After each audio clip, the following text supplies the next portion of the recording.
कई बार हमारे जीवन में वैसा नहीं होता जैसा हम चाहते हैं। हमारी इच्छा के विरुद्ध चीज़ें हो जाती हैं, पर समय बीतने के साथ हमें ये एहसास होने लगता है कि जो बात हमें उस वक्त सही नहीं लग रही थी, उसी बात के लिए आज हम ईश्वर का धन्यवाद दे रहे होते हैं।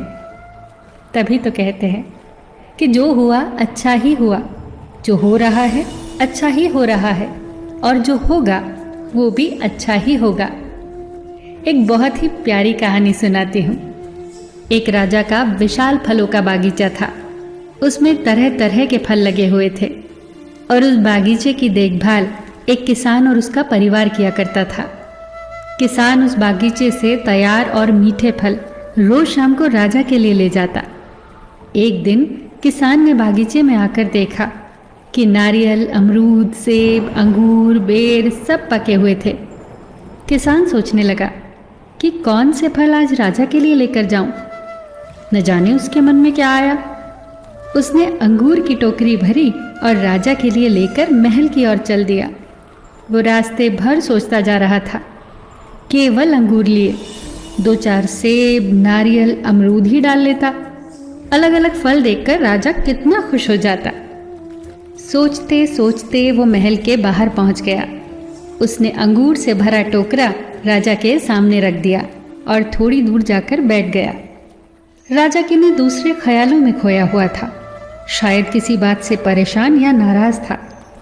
अपने ही ख्यालों में गुम राजा टोकरी से एक अंगूर निकालकर खाता और एक खींचकर किसान के माथे पर निशाना लगाकर मारता।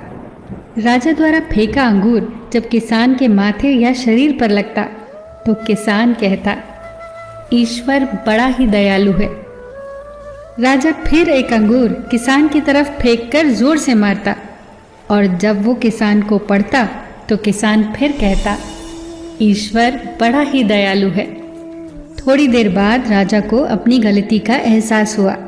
वो सोचने लगा, मैं किसान के साथ कितना बुरा बर्ताव कर रहा हूँ और प्रत्युत्तर क्या आ रहा है।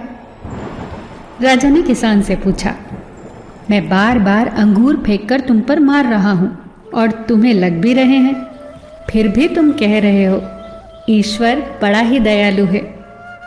किसान ने बड़े भोलेपन से उत्तर दिया, महाराज, बागान में नारियल, सेब, अमरूद, बेर ये सब तैयार थे, पर मैं अंगूर लाया।